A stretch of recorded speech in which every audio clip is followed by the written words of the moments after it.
Hello, family. It's a social segment on Father's Joy channel, and we welcome you.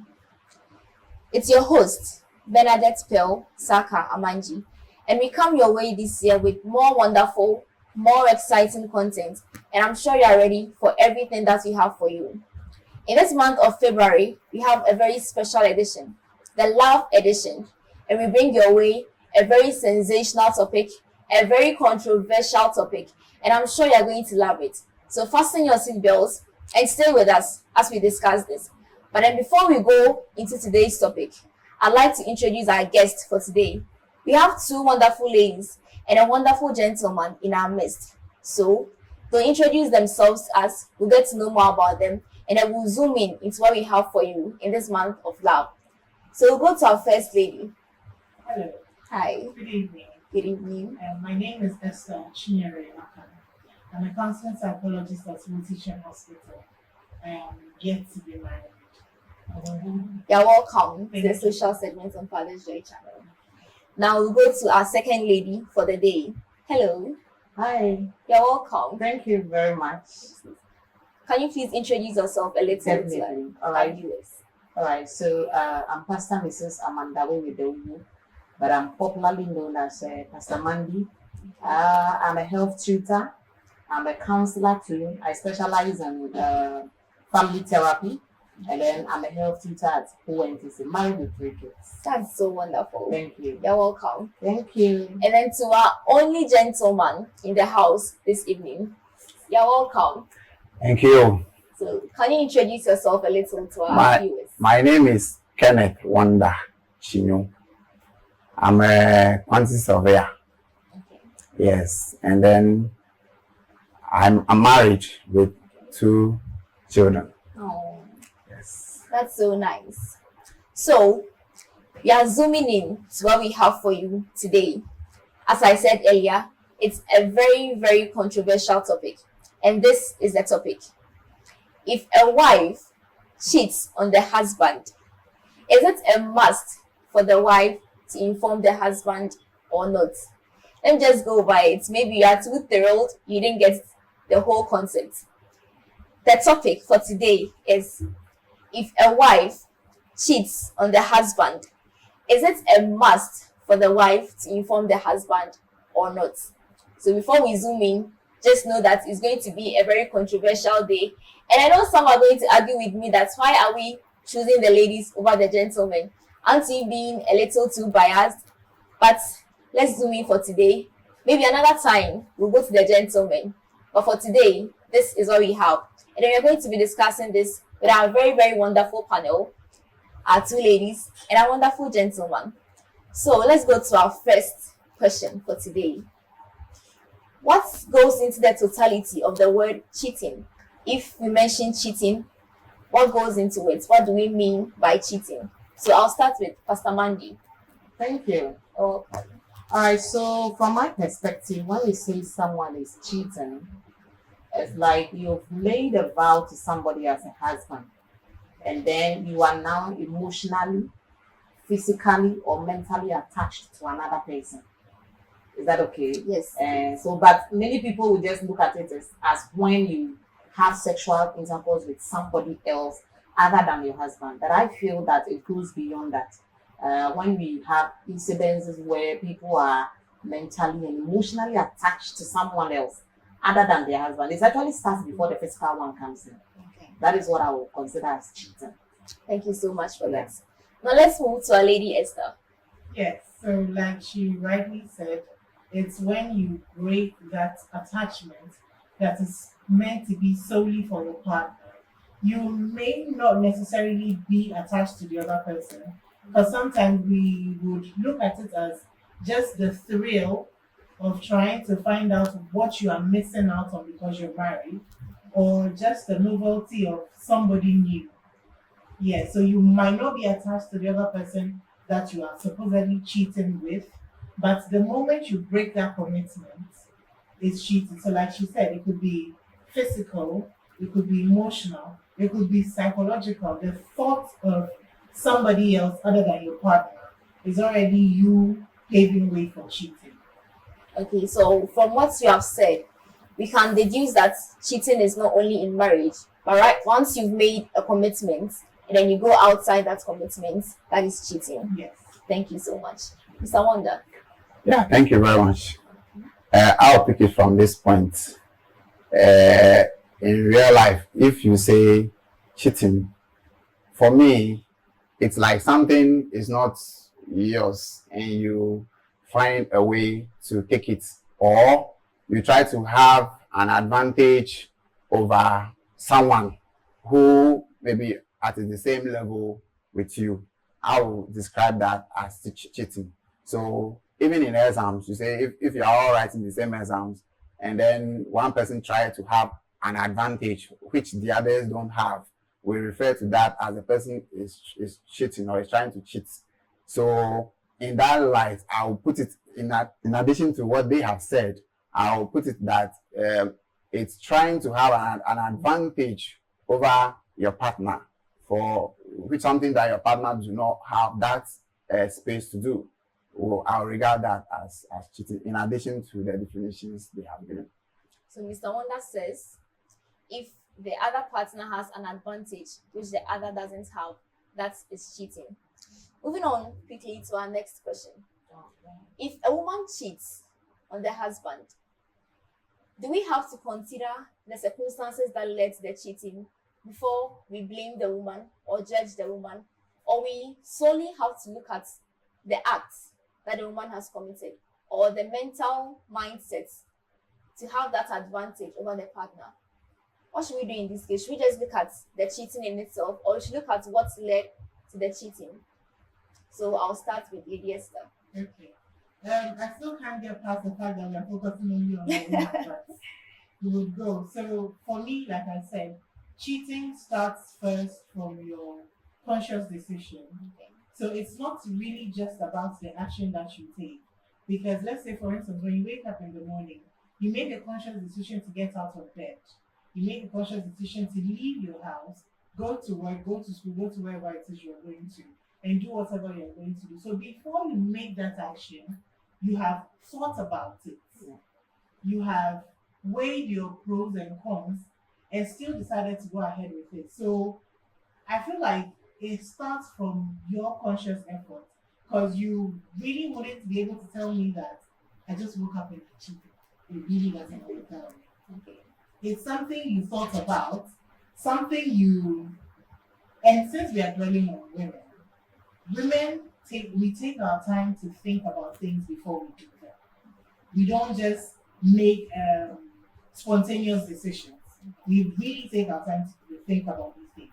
So if you cheat as a woman, it means you've actually thought about it. Yeah, so we first have to deal with the preliminary stages Okay. before coming to the main action. Okay. That's wonderful. Thank you so much. Mr. Wonder. Yes, so let me just add to what she said.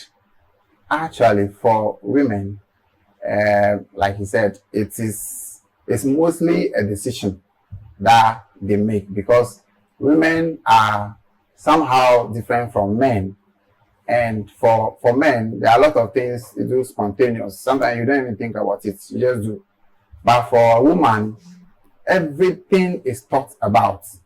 And that is why, even in the olden days, in our local environment, if a man does that, they close an eye to it. But if a woman does that, it's regarded as something serious, because the woman have planned it from day one and passed through various stages to arrive at that. Sometimes it's just a one-off incident, but sometimes it's something that the person has done over and over and is used to it. So, just to add to what she said. That's wonderful. Pastor Mandy. Thank you. You know, I consider cheating as a choice, whether it is by males or by females, because you would have one reason why you shouldn't do what you want to do, and you will have to plan. Actually plan, because you're a covenant person. Plan where to meet the person. You'll be waiting and looking for opportunities where you can spy the person and speak to the person. And everyone knows when you are getting emotionally attached to somebody, you know. And you have all the opportunities to stop it. but you do not. So I will consider it as something that the person have actually planned to do. It's an action, that intentional action, and it is a choice. Yes, that is how I'll put it. Okay. Mm. So from what you've gathered, cheating is an intentional choice. You don't just wake up one day and then, oh, I cheated. I don't know how it came about. They will tell you that one thing led to the other. One thing led to the other, and You always know what that is. and it was always an accident. It's not. So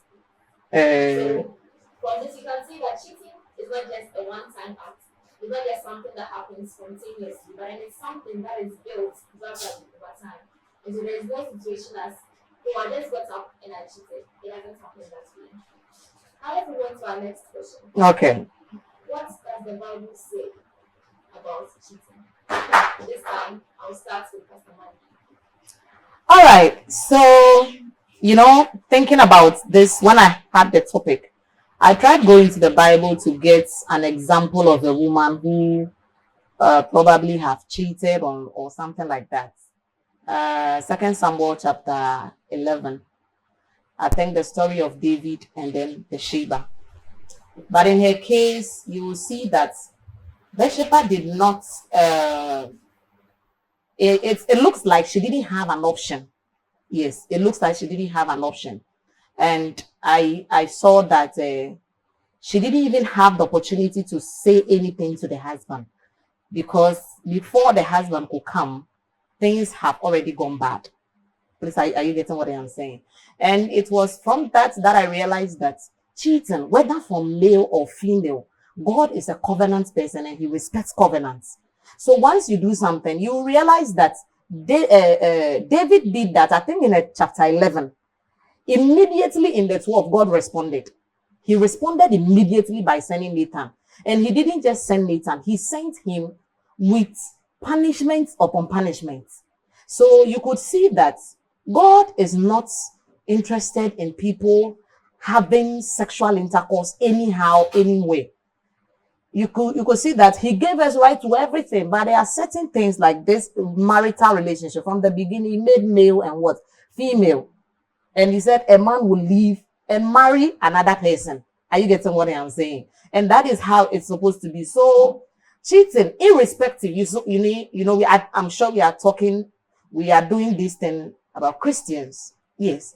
God is not an African. So you can't tell me that in our African culture, if a man does it, is fine. But if a woman does it, is not fine. No, we are not. God is not an African. David, who committed that act, was a servant of God. And there was one thing that Nathan said there that actually got me sad. And he said that you have given ground for the enemies of God to be able to speak. Today, you will see that it has become so common even in the churches. Pastors, everybody is almost doing it. And it is not really helping the kingdom. And no matter what the situation is, I put it this way. Once somebody cheats, death is one of the things. It may be physical, it may be emotional. In the case of David, the sword never departed from his house. Disgraceful acts followed such a great man, a man of stature, and the husband of the poor woman have to die for nothing. It is one of the things that I see that a lot of people do not consider when this topic is actually mentioned. So that's my perspective. I think from biblical perspective, that is my understanding. You're welcome. Yes. So if we are going to the Bible, we can start from the Old Testament, the Ten Commandments, Exodus 20, verse 14. Thou shalt not commit adultery. It literally starts from there. So if we call ourselves Christians and we are deciding to follow the teachings or the commandments of God, this is also one aspect of it. They didn't say thou shalt not commit adultery except this and that. It's a full statement with a full stop. Thou shalt not commit adultery. Whether that you are a man, you are a woman, African, white, Asian, anywhere you are from. So as Christians, we can't pick and choose. Oh, I'm a Christian, but I'm an African Christian, so I can commit. No. Both man and woman. And even in the book of Hebrews, he said, he who commits adultery is an utter fool, and you destroy yourself. So it's not just about, like she said, it's not just about your personal destruction. Look at with the story she mentioned, Bathsheba's husband had to die. David's family now had to go through something they probably should not have gone through just because of his one act of converting somebody else's wife. So with cheating, especially from the Bible, we realize that it doesn't only affect the person that cheated, but it affects the cheater, the cheated, and the friends and family of the two parties. So the Bible says, "Thou shalt not cheat." Full stop. There are no other things. Thou shalt not cheat except maybe you saw someone, the person was so nice for you. Thou shalt not cheat except blah blah blah. The Bible doesn't say that. Thou shalt not cheat, and that's the end. Mr. Wonder. Yes. Okay. Let me add on to what they have said. For me, like we said, it's about what you purpose in your mind and in your heart. That is why even when that woman was brought to Jesus and everybody was trying to convince Jesus so that to pass a verdict on the woman, Jesus asked them, and he asked them to see if any of them haven't done that. Okay, and then he then told them that even when you look at somebody lustfully, you have committed an adultery. Okay, so let me bring you to this point. It's two things. One is going for somebody's wife, which is the case that our sisters are raising. It's a very serious thing. Okay, I don't want to talk about the other one because it's a very controversial aspect. If we go in, we won't end now. But I want to focus on that because for me, once a person is a Christian, is married, if another person is coming for her, is coming for somebody's wife, or you are going for somebody's husband, a married woman, you are going for somebody's, it comes with implications for you. That will be a point, it will be a point of divorce for you, the couple.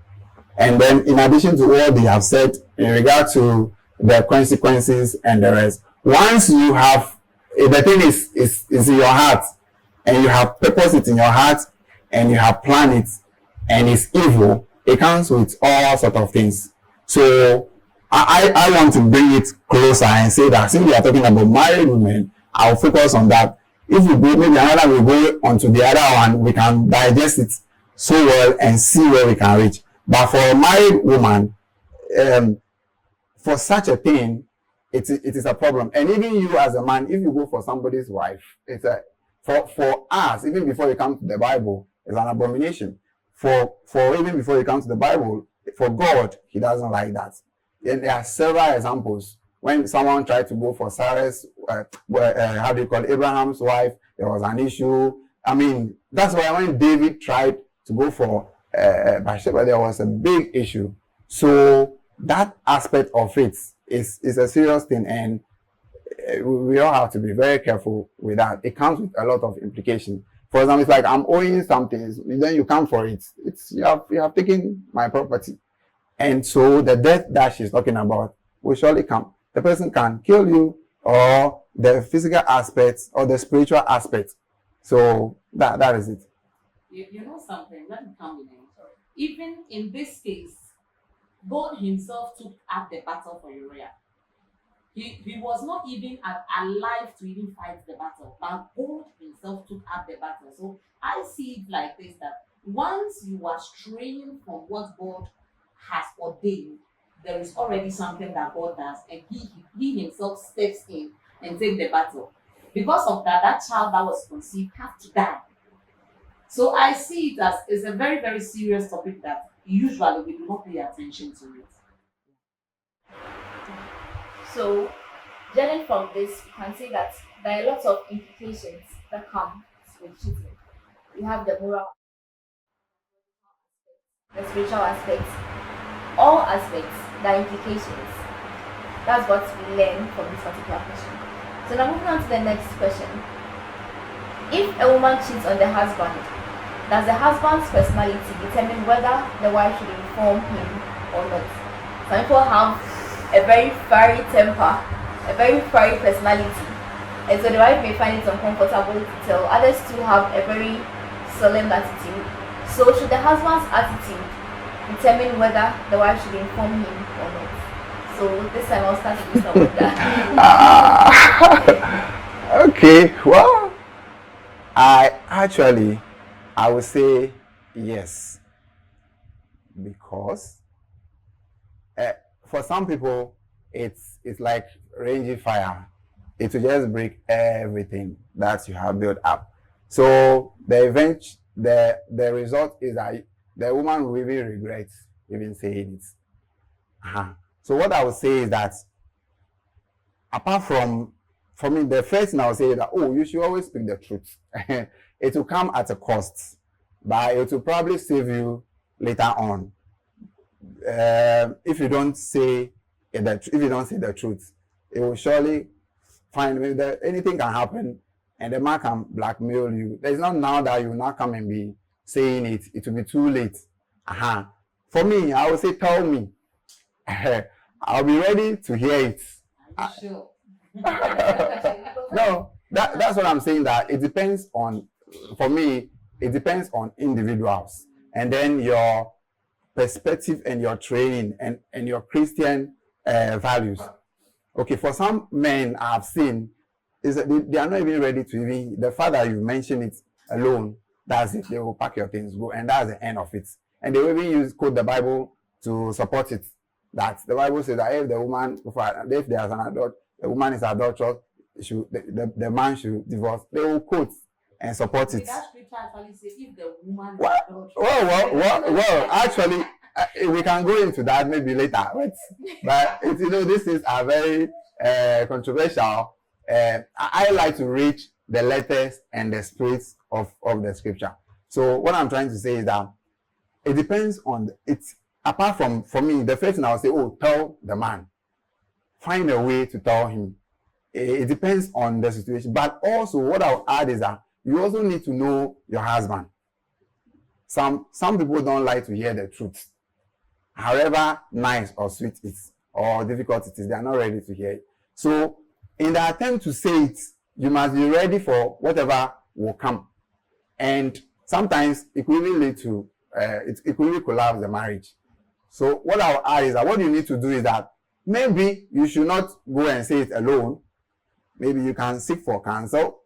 You can seek for assistance, and let's go with someone, your pastor or your counselor can get involved and sort it out. If you know your husband. But some too, you tell them they will weep over it, but they'll forgive you. But others, no. So you need to know the person. There's this particular question that keeps popping up in my mind. So if I know my husband to be a person who is very hot-tempered, and then I know that telling this man, he might even chase me with a cutlass, what approach should I use to tell him that, I cheated on you? How should I tell him so that I'll not end up getting chased with a cutlass? So how will I tell him? Let's go to Lady Esther. Okay. So before I answer that question, I want to go back to the question you asked before. Okay. Psychologically, it's advisable that you tell him, despite his personality, his temperament, or anything, because it helps you understand your own failings and for your own personal growth. And it also helps him, because here's the case where you've already broken one cardinal aspect of marriage by cheating. Do you still want to continue to deceive him just because you are scared of his personality or how he's going to respond? If he decides to leave you, that's fine. That's your punishment for what you did, and that's okay. If he decides to stay, you know that he's staying because he has the whole truth. He has dealt with the pain, looked at all his options, and decided that I still want to stay with you. So his temperament, his personality, I feel like these are things you would know before you get to marry him. So you know the type of husband you have already, right? Yeah, so now when we come to the question of you saying that he has a hot temper, if I know that my husband has a hot temper, I would obviously know how to talk to him because I have courted this person for some time before we got married. So I've seen him when he's upset, I've seen him when he's angry before. So I know that I can't just go and be like, hey, I cheated on you. I can't do that. Okay. Maybe how do you feel about cheating? What's your response to that? Or like he said, go with somebody he trusts. I can't go with my friend to go and say that I've cheated, because at that point he's going to look at it as an ambush of sorts. But then when I go with somebody he trusts, maybe his church pastor, his close friend, his father, somebody that he trusts, the person would be there to help me gently break the news to him that I'm sorry, this I can't say it's the work of the devil because I did it myself, but this is what has happened, and I'm truly sorry about it. By doing it that way, you give the person the chance to decide for himself. Do I want to stay or do I want to go? We can't say I'm going to keep lying to him because I'm scared of his personality. You knew his personality before you went to cheat. You still decided to cheat. So, Okay. I have a follow-up question, but then before that, we'd like to hear what Pastor Mandy has to say about this. You see, I don't wish any woman in that situation. A situation where you would have to come and confess. In fact, it is one of the things that I pray against in all situations. May I not be caught doing something I am not supposed to do, or may I not come to the point where I have to say something that I shouldn't be saying. So I would first of all be conscious. So first and foremost, we should all make the effort as women or married people to be committed, irrespective of what the situations are. But well, if you've not been able to do that and for some reasons you go and you cheat, you would definitely have to let the person know, if you ask me. And this is because there is nothing that can be hidden. I don't know if you understand. Everything hidden will be exposed one day, and your disgrace is likely to even be bigger than what you think you will get when you expose yourself, or you speak, or you confess yourself. And if you do that yourself, you may have certain considerations. Please, are we together? So I think that even before you go ahead and cheat, you should know that it comes with consequences. And if you are going to speak it out, it will also come with consequences. You are going to tell the person. It has its good side and it has its bad side. Like boss was saying, you may realize that by the time you say that, marriage is over, and it's your punishment for what you've done. And others too will say that, well, for telling me, I want to give you another time or another opportunity. It's like trust that is broken. So I want to give you the opportunity for us to build or start all over again. So when it comes to cheating and speaking, you have your options.